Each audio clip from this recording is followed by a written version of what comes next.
Greetings. Welcome to Daniel chapter 3. This is actually lesson 4. My name is Dr. Rich Turner. By way of reminder, these lessons are being put up on YouTube for the benefit of my Sunday school class. Here I will cover the content that was planned for the class. Ultimately, in the class, we go a lot of different directions that the content doesn't necessarily go. Equally, although this is lesson 4, we actually just completed lesson 6 today. So we take a lot more time in Sunday school because of these things that come up. But again, I want to get the content of the chapter for those who missed one of the 2 lessons that made up chapter 3. Last week, we saw that dream that Nebuchadnezzar had that he couldn't quite remember. That dream that ultimately none of his magicians, none of his wise men, the Chaldeans, the soothsayers, none of them could give him the dream and the interpretation. Ultimately, Daniel, by the power of God, did that. And we saw that that dream and its interpretation was actually 4 world kingdoms, 4 very powerful empires, of which the golden head was specifically Nebuchadnezzar, and by way of implication, the Babylonian Empire. Ultimately, within that dream, we saw that a stone was cut out by God, and that stone smashed the image on the feet, destroying the image, all of it, turning it to powder, and the wind came and carried it all away. That should have humbled Nebuchadnezzar. He should have seen that although he had been given a lot of power by God, it was only temporary, it was fleeting, and God is the one who raises kings up and the one who puts kings down. But here we come to a new problem with Nebuchadnezzar. We do not know how much time has passed since chapter 2, but he appears to be as pagan as ever. And this is in spite of the amazing event that ended chapter 2 when Nebuchadnezzar declared to Daniel, Daniel 2:47, "Truly your God is the God of gods and the Lord of kings, and a revealer of secrets, since you could reveal this secret." Today we come to a text we're all familiar with. In fact, even non-Christians are familiar with this text. It's the fiery furnace. In fact, I've entitled it Faith in the Fire. Now, we've heard it said that the world is looking for a few men to demonstrate courage under fire. This morning, we will find 3 men who demonstrate courage in the fire. The important lesson for us today as Christians, our decisions, our attitudes, our behaviors are determined ultimately by 2 things: external pressure or internal principle. If our internal principle is not strong, if we're not settled on our internal principles, when the external pressure comes, we will bend and yield and sometimes completely buckle to it. Shadrach, Meshach, and Abednego were men who functioned by internal principle. You will see it this morning. Our goal of unpacking these verses, verse by verse, is to put ourselves in their position, to sense the weight of the moments as they played out, to search our own hearts and say, Lord, how would I have responded? If I was there, what would I have done? And through it all, it's to challenge ourselves to be men of internal principle, to be men like Shadrach, Meshach, and Abednego. Okay, so back into the sandals of Shadrach, Meshach, and Abednego. Again, we're in the book of Daniel. Daniel went into captivity in the first wave of Babylonian captivity in 605 BC. He is contemporary, as you can see, with Ezekiel, who went in the second wave, and Jeremiah. Just by way of reminder, the Babylonian Empire at its peak, including the areas that it influenced, it was a massive empire under Nebuchadnezzar. As you think about the waves of captivity 3, beginning in 605 BC from Jerusalem, men, women, boys, and girls being marched to Babylon, that trip, as a crow flies, is 500 miles. By trade routes, it could have been as much as 900 miles. This would have been a very miserable trip. Many, no doubt, died. And all of this was happening to the nation of Judah and Benjamin, the southern kingdom, because of their sin. This is a mock-up of the city of Babylon. You can see the gates that go into the city, all named after false gods. You can see the northern palace, the southern palace. There's the Edamananke, that ziggurat, and you can see the pagan temples scattered around Babylon. The Euphrates River running through the center of it, and you can see the moat that siphoned off water from the Euphrates that also went around the city of Babylon. This is an artist mock-up of the city of Babylon. You can see the Etemenanke there, the northern palace there, the southern palace. This is the Ishtar way the processional way through the Ishtar gate. Very beautiful, all built in blue bricks, similar to the way that the temple was on the Etemenanke. To give you an idea, History Channel says that the size of this city is similar to the size of modern-day Chicago. Bottom line, this was a massive city, double-walled city with a moat that was the Euphrates River and what branched off of it, built around it. The wealth of the nations had been brought into Babylon. This was a beautiful, massive, powerful city that was completely pagan. Another artist's rendition of Babylon as viewed from the Euphrates. What I think the artist would have you see is the absolute beauty of this city. This is the Etemenanke, the house of the platform between heaven and earth, that ziggurat with the temple to Marduk on top of it. This is what's left today. History tells us that Alexander the Great destroyed the Etemenanke with the plan to rebuild it. He just never saw that to completion. This is an artist's rendition of what the Etemenanke probably looked like.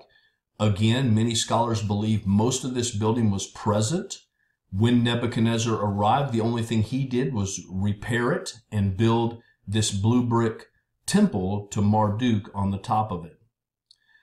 The inscription done by Nebuchadnezzar to the Etemenanke reads as such: Etemenanke Ziggurat Babylon, that's the ziggurat of Babylon, the tower.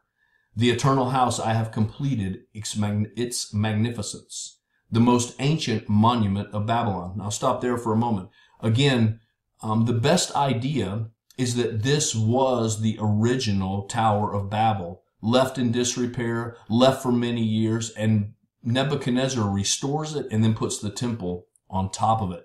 He goes on to say, I built and finished it. I made it the wonder of the people of the world. I raised its top to heaven, made doors for the gates, and covered it with bitumen and brick. Now, whether or not the Etemenanke was indeed the original Tower of Babel that he restored and built the temple on, we can't be sure, and ultimately it does not matter, but we do know that the Tower of Babel was in the land of Shinar, which is where Babylon is. We saw that in Daniel chapter 1.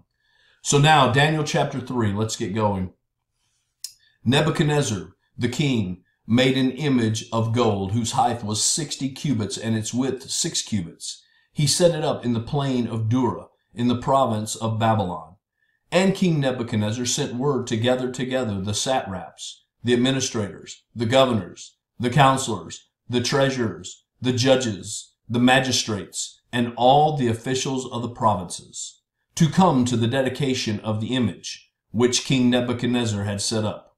So the satraps, the administrators, the governors, the counselors, the treasurers, the judges, the magistrates, and all the officials of the province gathered together for the dedication of the image that King Nebuchadnezzar had set up. And they stood before the image that Nebuchadnezzar had set up.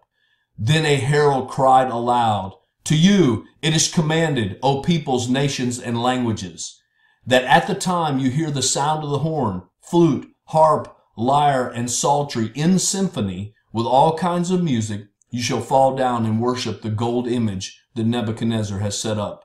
And whoever does not fall down and worship shall be cast immediately into the midst of a burning fiery furnace. So at that time, when all the people heard the sound of the horn, flute, harp, and lyre in symphony with all kinds of music, all the people, nations, and languages fell down and worshiped the gold image that Nebuchadnezzar had set up. Now let's begin with dealing with what really does not matter, and that's the size of this thing. But I do want you to see it was 60 cubits tall and 6 cubits wide. Again, a cubit is somewhere between 18 and a little over 20 inches. This thing was somewhere between 90 and about 103 feet, this thing that Nebuchadnezzar set up in the plain of Dura. Now I begin to think, just how big is that? So I looked at the Lincoln Memorial. Well, it's only 16 feet, and in fact like 28 feet if he were to stand up. So it's much bigger than that. The Great Sphinx of Giza, well, it's 66 feet tall, so we're getting closer, but we're still not there. The Statue of Liberty, well, it's 151 feet tall, so we really overshot the mark. But if you go from the foot to the top of the head, it's 111 feet. If indeed this was the royal Egyptian cubit, this would have been 103 feet tall. This was almost as tall as the Statue of Liberty when we leave out the arm. Keep in mind, this was made of gold. This was a massive, beautiful, it must have reflected light. It had to be amazing standing in the sun. And this is the image that Nebuchadnezzar has set up. Now again, just to deal with things that don't matter much, if this were a 90-foot tall obelisk, so we'll go with a smaller cubit, it would be, and that means it would be 9 foot at the base and it would taper to about 6 foot at the top. And let's say it was made of pure gold, it would represent 6 million pounds or 96 million ounces of gold. At today's value, it would be $122 billion in gold. Now, we don't know that it was solid. We assume it was probably wood and coated, but we don't know how thick the coating. We really don't know anything other than this king who had just saw the power of God set this thing up in the plain of Dura. Verses 2 and 3, you notice he gathers together the satraps, that's the princes, the administrators or prefects, the governors, that's the captains in Babylon, the counselors, the diviners, treasurers, judges or lawyers, the magistrates. He grabs together anyone who is anyone in his kingdom, or to say it differently, he gets everyone who's anybody in his kingdom, and they're to come to the dedication of this image. No doubt they've seen the image being built. No doubt they've wondered what this is about. And they've come this day because their king, who can get very angry and fly out of control if you don't do what he wants, has told them to come. So picture in your mind hundreds, maybe even thousands of men surrounding this idol. Verse 4, then a herald cries aloud, to you it's commanded, O peoples and nations and languages, and that's code for everyone here, regardless of where you're from, regardless of what language you speak. It is commanded, verse 5, that at the time you hear the sound of the horn, flute, harp, lyre, and psaltery in symphony with all kinds of music, you are to fall down and worship the golden image. Now this is the real deal here. Everyone there is being called when they hear the music to fall down and worship this idol that Nebuchadnezzar has built. Verse 6, you see the penalty. Whoever does not fall down and worship shall be cast immediately into the midst of a burning fiery furnace. I think it would be enough to say a fiery furnace, but you'll notice it keeps being called a burning fiery furnace. This is a furnace probably where they made brick, and here it's being used in a special way, prepared for those who would not fall down and worship. So no more than the herald, it seems, getting out the message. Everybody in the crowd wondering, wow, I didn't realize that's what was in play here when I came to this dedication. And then verse 7 tells us this. So at that time, like whatever passage of time was, it was not much. At that time, all the people heard the sound of the horn, flute, harp, lyre, in symphony. That the Aramaic word means as a whole, so it's a enticing musical arrangement. They heard this music, and all the people, nations and languages, fell down and worshipped the gold image which Nebuchadnezzar had set up. Now, at the moment, we do not realize that there's 3 men who have not fallen down, but I want you to sense what's going on. Possibly thousands of people, and they're all falling down, worshiping this image while the music is playing. Can you imagine the pressure to conform? Can you imagine the external pressure to just look like you're bowing, to just sort of pretend to bow? That's what's going on with Shadrach, Meshach, and Abednego.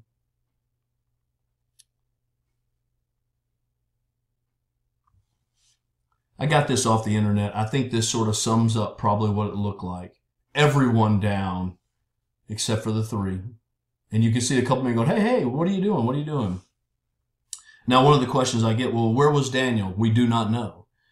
Maybe Daniel, because he sat in the king's gate, was taking care of king's business. Maybe he was out of Babylon taking care of king's business.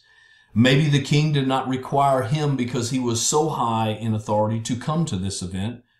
Or maybe he was there but he wasn't called out, or maybe he was there but in a different area and not right where this happened. I would tend to think, because of the way this plays out, that he was not there for whatever reason, maybe out of Babylon taking care of king's business.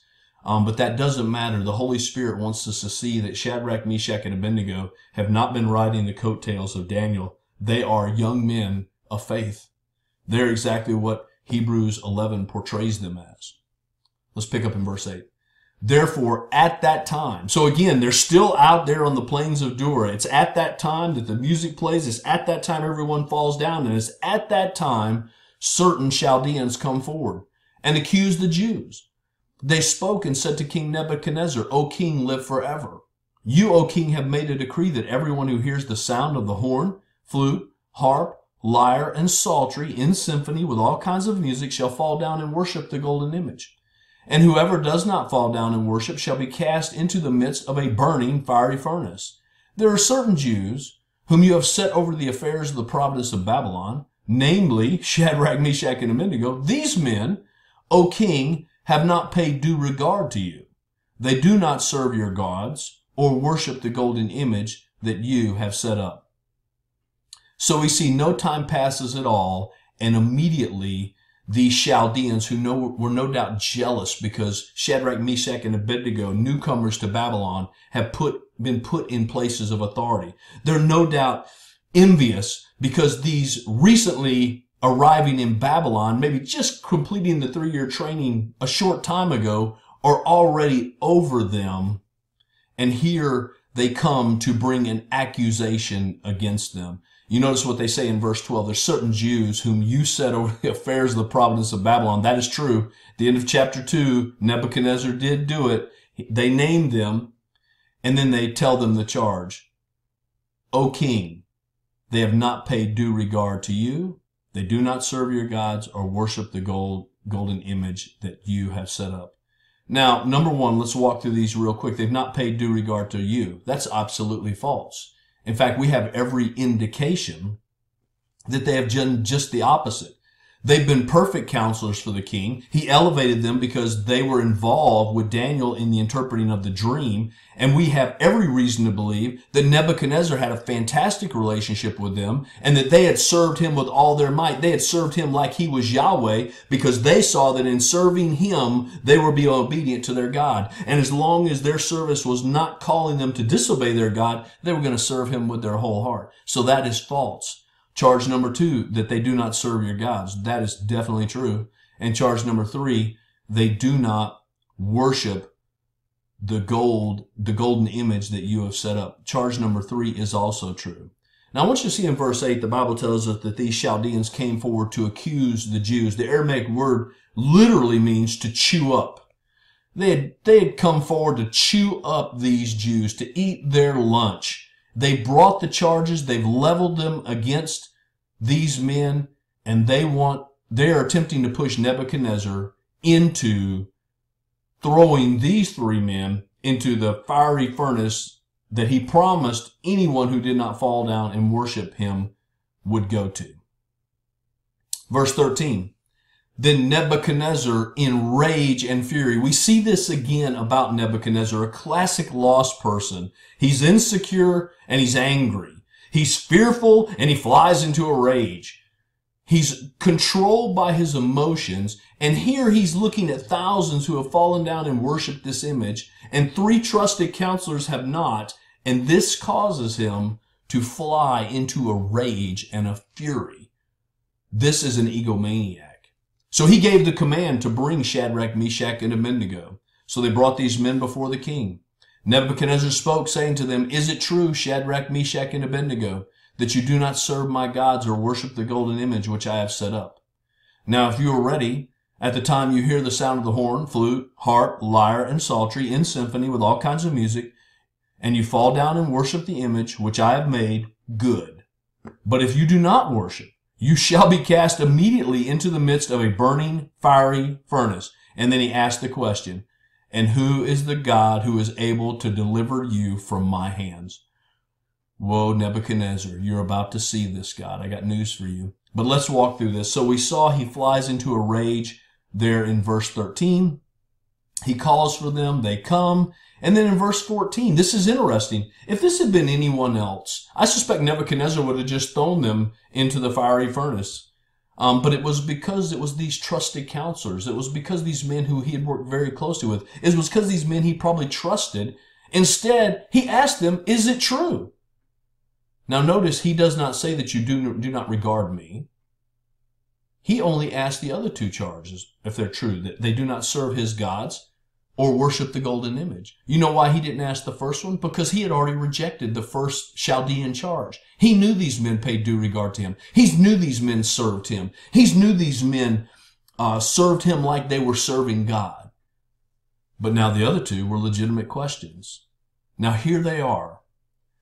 Everyone's watching. The worship song is ended. Everyone's standing and they're watching these three men being interrogated by a king who would take their life with a word. And he says, is it true? This and that you do not serve my gods, and that you will not bow down, and you did not bow down and worship the image.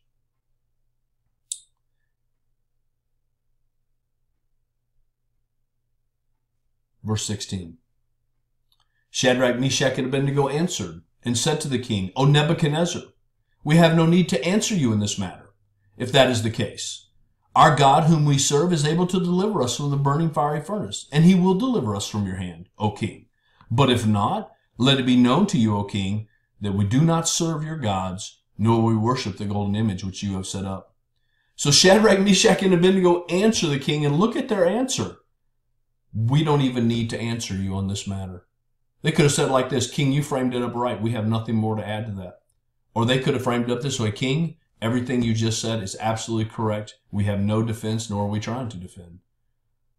We have nothing to answer. And that is code for we're going to obey God, and we're not going to worship your gods, and we're not going to fall down and worship this golden image. They said it this way, King, this is an easy question, and the answer's obvious. I love equally, look at their response.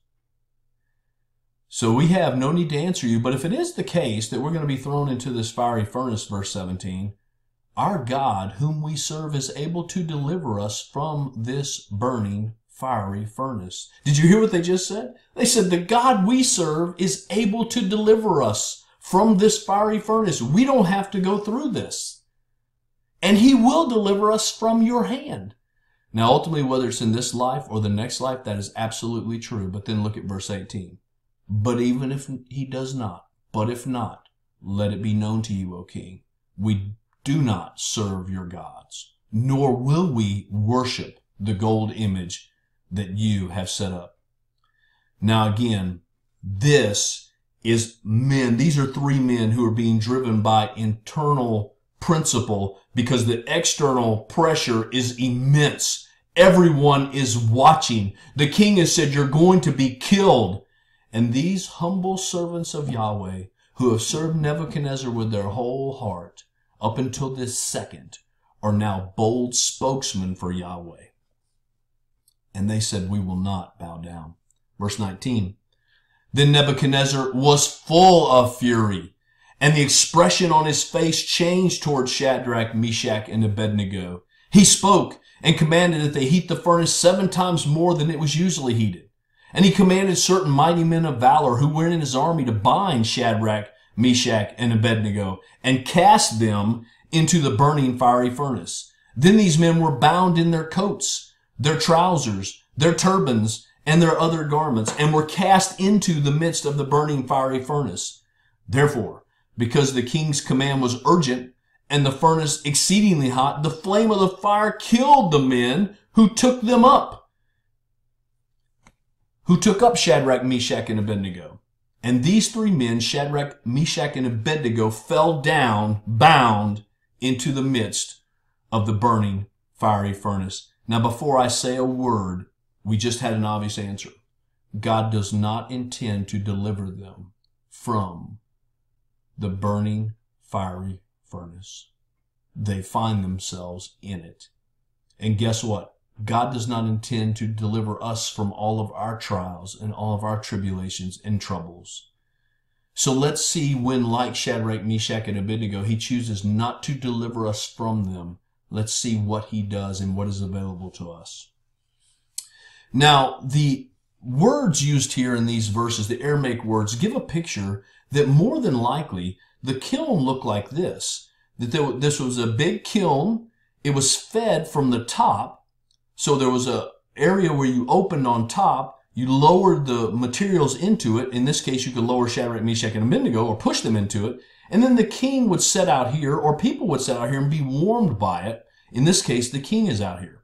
Now, it is possible that it looked like this and that the soldiers actually were pushing them in, but more than likely they were pushing them in and down. That's why we get the word in verse 23, and these three men, Shadrach, Meshach, and Abednego, fell down, bound into the midst of the fire.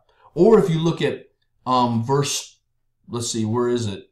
Verse 22, therefore, because the king's command was urgent and the furnace exceedingly hot, the flame of the fire killed those men who took up. That means to take up or to lift up or to carry. This fire killed those ones who had been taken up. So more than likely it looked like that, and they were pushed down into it. And as they were being pushed into it, it was so hot that it killed the soldiers. But again, it could have looked like this, and they were pushing them into it, and it was so hot it killed the soldiers. Notice verse 19, though. Nebuchadnezzar was full of fury.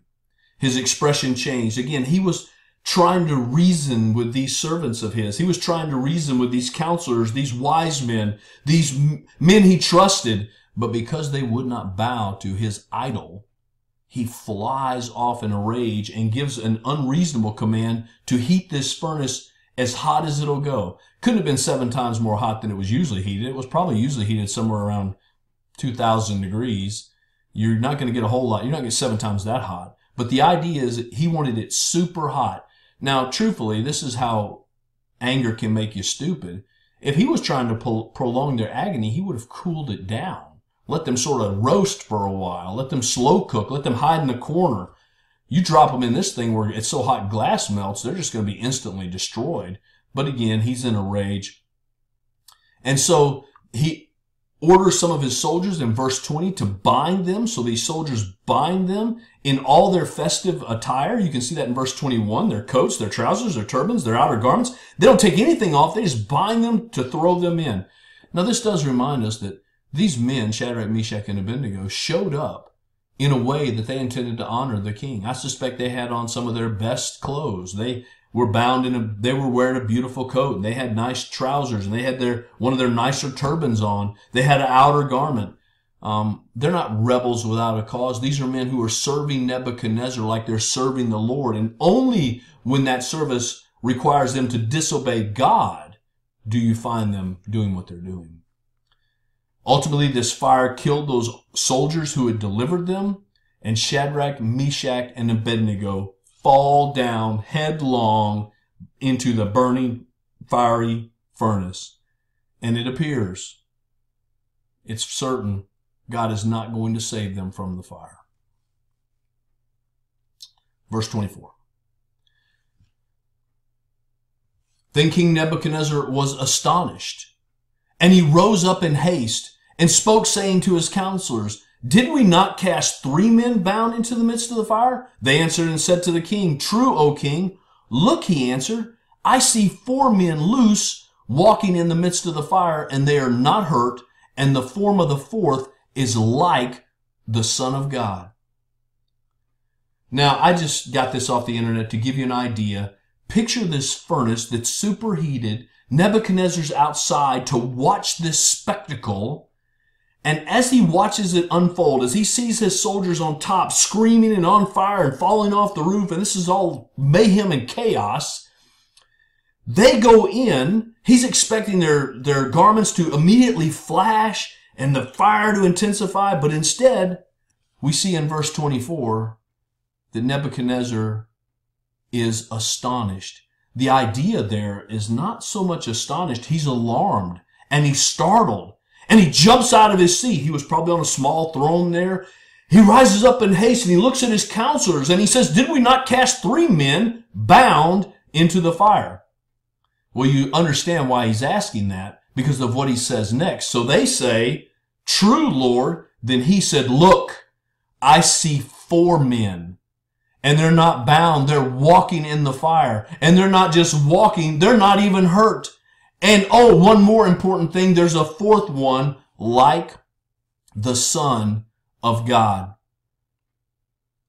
Now, gallons of ink have been expended on, is this a Christophany, a theophany? Is this an angel?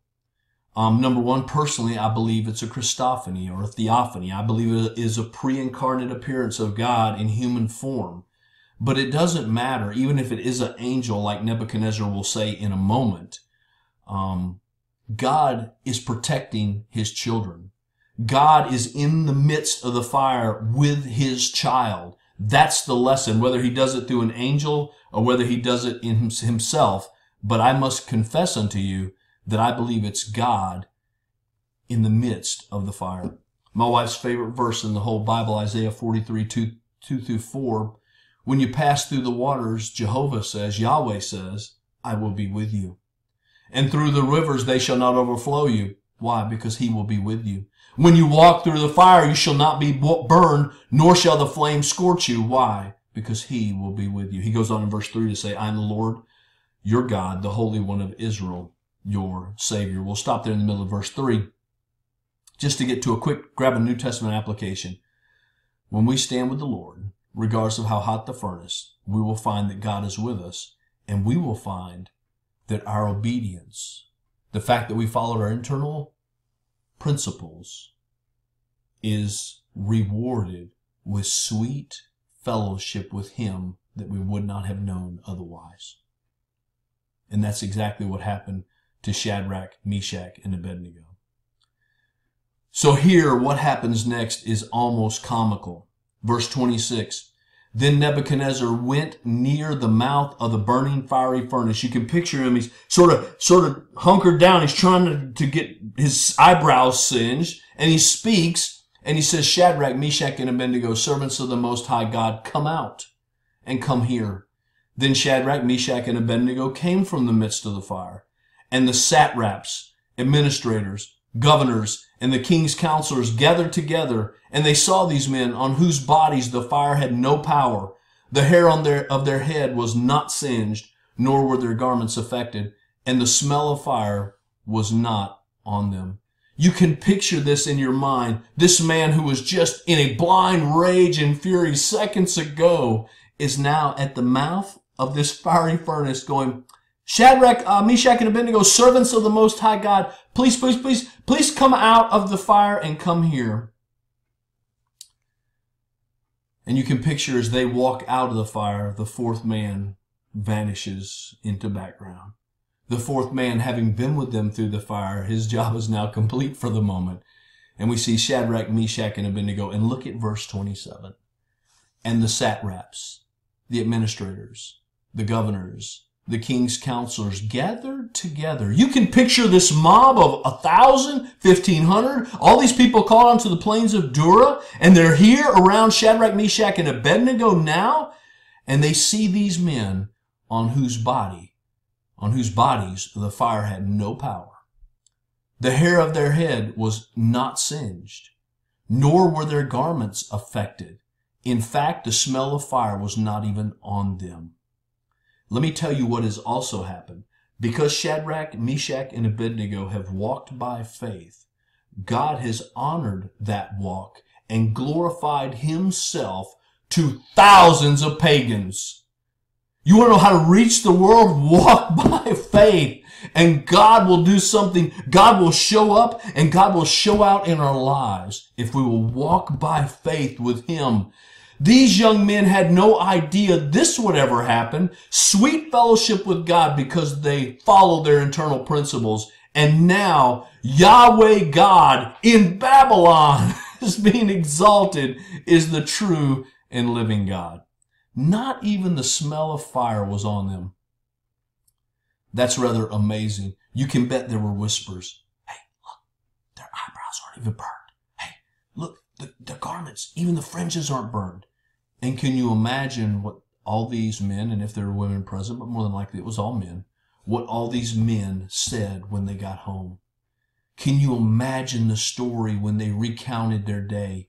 And can you imagine how they explained the God who Shadrach, Meshach, and Abednego serve, that protected them in every possible way from Nebuchadnezzar and from the fire? And I would remind you, all this is happening behind enemy lines. What is a story of epic disaster in that Judah was unfaithful to God, God is using it to reach pagan people in the city of Babylon. And that reminds us about our God. He is absolutely sovereign, number one, but our God is always calling men to himself. He's always looking for opportunities to show himself to be the true and living God. And that is exactly what is happening here on the plains of Dura. Let's get to verse 28.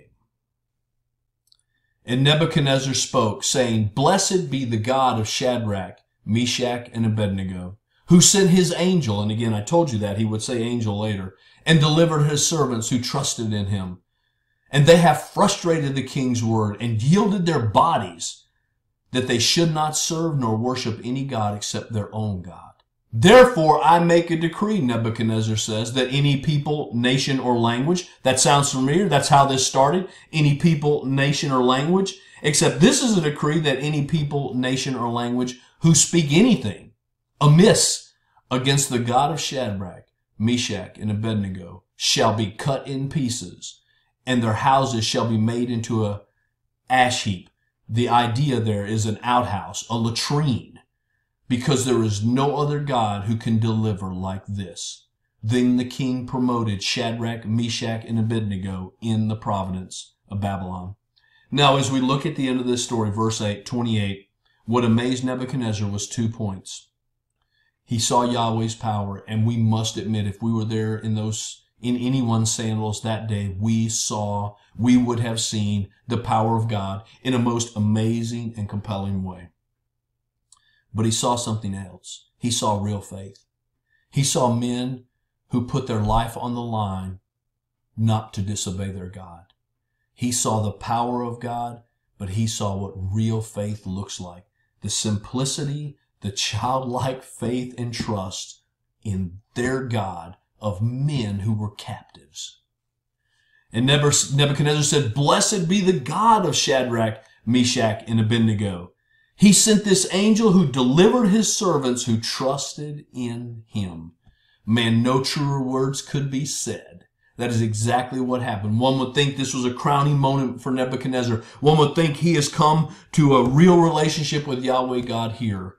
But let's wait to chapter 4. He said these men who trusted in God frustrated his word. They yielded their bodies to the fire. And as you read that, you can't help but remember Paul's words in Romans 12:1 and 2, or actually 12:1, I beseech you, brethren, by the mercies of God, to present your bodies as a living sacrifice, holy and acceptable unto God, which is your reasonable service. And be not conformed to this world, but be transformed by the renewing of your mind, that you may prove what is that good and acceptable and perfect will of God. These men didn't have Paul's writings, but that's exactly what they did. They presented their bodies as a living sacrifice. And not only did they enjoy sweet fellowship of God because of it, God was glorified and magnified himself to these pagan people. And they did not fall down and worship his God. And so here Nebuchadnezzar makes this decree that anyone who speaks amiss against the God of Shadrach, Meshach, and Abednego is going to be cut in pieces, and we're going to turn their house into a latrine, because no other God can deliver like this. You would think this is an amazing testimony of a man who's been converted, a pagan king who's seen God's power, who's seen real faith in action, and he's now going to follow Yahweh. But we're not quite there yet. You'll see it in chapter 4, we're not. Then verse 30, he promoted Shadrach, Meshach, and Abednego